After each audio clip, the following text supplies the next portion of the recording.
Assalamualaikum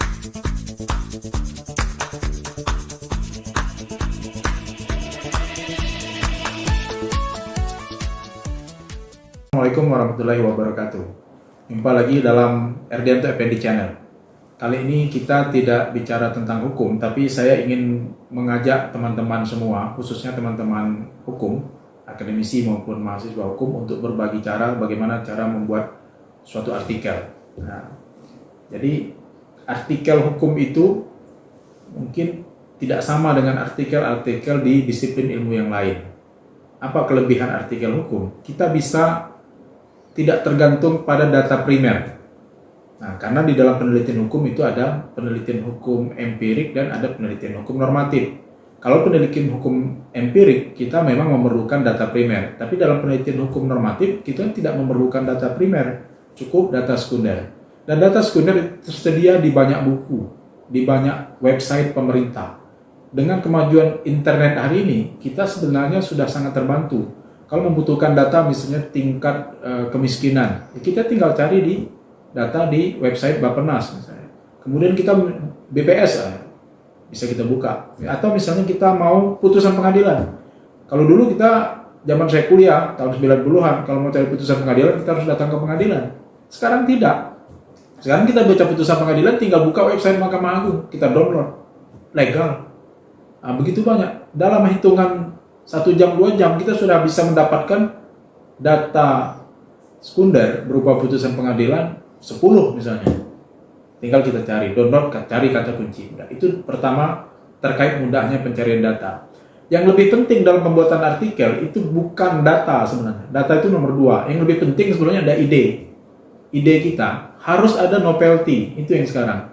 Bagaimana kita mencari novelty?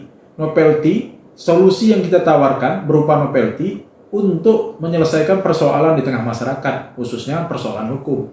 Nah, misalnya, saya mendapatkan di dalam pengalaman praktek, saya menemukan misalnya ada kewenangan Direktorat Jenderal Bea Cukai itu melakukan tindakan administratif. Dan itu banyak diuji melalui pra-peradilan oleh para pihak, para prinsip, orang-orang yang kemudian ditangkap, ditahan, itu mengajukan pra-peradilan. Nah, terjadi perbedaan pendapat antara hakim, karena beberapa putusan pra-peradilan dalam gugatan yang diajukan terhadap bea cukai itu berbeda-beda. Hakim satu menolak permohonan karena berpandangan bahwa ada tindakan-tindakan penyetopan, kemudian penyegelan, penghentian, pemeriksaan yang dilakukan oleh bea cukai itu bukan upaya paksa sebagaimana ruang lingkup pra-peradilan, karena itu adalah wilayah administratif. Tapi sebagian hakim itu beranggapan itu merupakan bukan kewenangan administratif, bukan kewenangan bea cukai, jadi itu dikabulkan permohonan pra-peradilan. Nah, dari sini aja kan kita sudah jumpa masalah hukum, dan ini karena banyaknya perbedaan penafsiran antara hakim pra-peradilan, mana hakimnya satu. Nah, mereka berwenang menafsirkan sepenuhnya, dan putusan pra-peradilan final and binding. Terus kayak mana? Tidak ada upaya hukum lagi kan? Nah, ini masalah hukum. Nah, bagaimana cara kita menyelesaikan masalah? Ya, kita memerlukan penafsiran baru. Nah, itu solusi yang kita tawarkan, itu jadi novelty.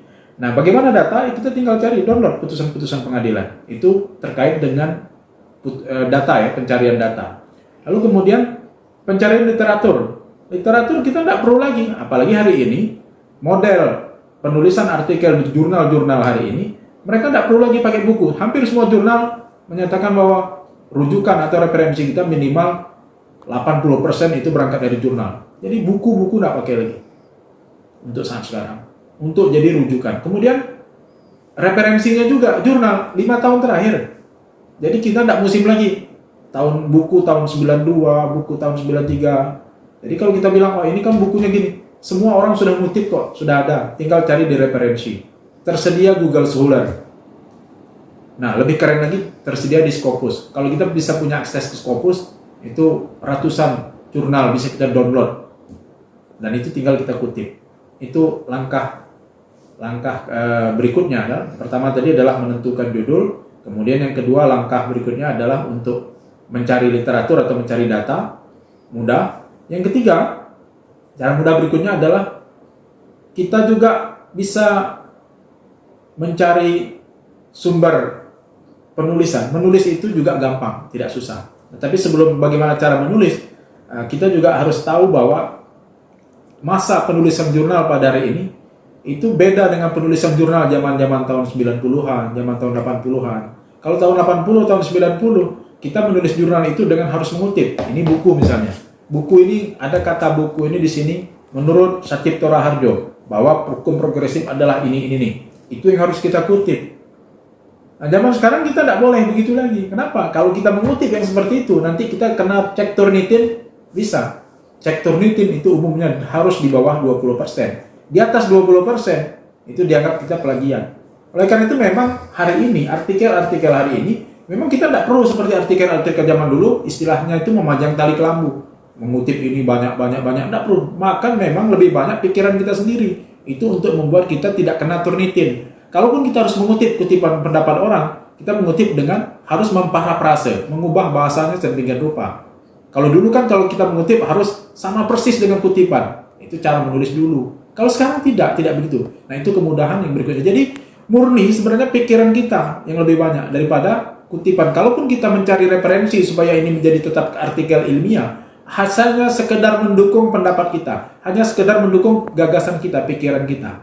Nah, bagaimana kita membuat pikiran? Ini cara yang berikutnya yang lebih mudah dalam membuat makalah, membuat artikel. Kita tinggal menggunakan metode Google Voice di handphone kita masing-masing. Ini ada model ini. Tinggal kita sebut, tinggal kita ngomong, dia akan berubah. Memindahkan kata-kata kita menjadi angka atau menjadi huruf.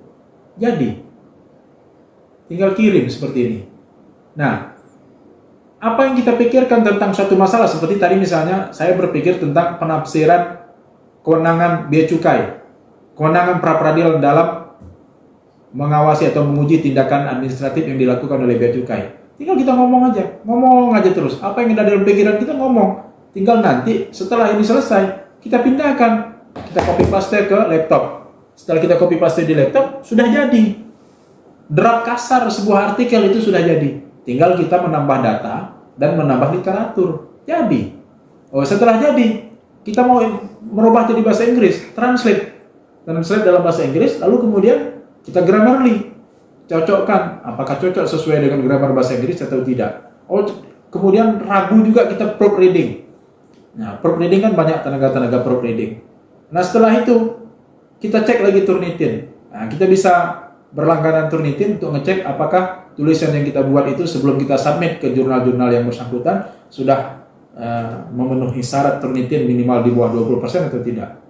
Nanti mereka akan laporkan kesamaan-kesamaan di sini kita rubah. Jadi dalam hari ini tidak ada lagi istilah pejuang skripsi, pejuang tesis, pejuang disertasi. Kalau tahu cara ini, saya kira orang-orang yang menawarkan jasa pembuatan skripsi, tesis, disertasi itu akan tutup dengan sendirinya. Mahasiswa, ayo sama-sama membuat artikel. Ini di hadapan saya, ini ada mahasiswa yang jago menulis. Masih belum tamat S1, tapi dia jago nulis. Dia sudah punya tulisan sintaks. Sebentar lagi dia punya tulisan Scopus ini. Kalah dosennya. Nah, jadi mudah buat tulisan sekarang. Sekarang semua mengacu ke situ. Ya, jadi langkah-langkahnya, pertama ya kita cari topik dulu, cari novelty, kemudian buat judul, kemudian ketik di dalam bentuk Google Voice dia lewat handphone, pindahkan ke laptop. Setelah jadi draft kasar, baru kita tambah dengan literatur dan tambah dengan data. Literatur di website terima. Nah, terakhir adalah teknik pengutipan Mendeley. Nah, ini yang juga teknologi yang dimudahkan kita. Kita tidak perlu lagi mengutip seperti pada masa dulu. Diketik namanya, buka buku, kemudian pindahkan. Tinggal kita download apa yang tadi kita, literatur yang bagus di Scopus, di Google Scholar, kita masukkan dalam bank data di Mendeley kita. Tinggal klik Mendeley, dia jadi langsung jadi nggak perlu lagi kita buat daftar pustaka karena dia langsung jadi. Nggak perlu lagi kita mau model berubah dari catatan kaki ke jadi catatan tengah. Tinggal rubah style di Mendeley. Semua mudah. Jadi karena menulis dengan menggunakan teknologi seperti ini, bagi saya menulis menjadi hobi yang sangat menyenangkan.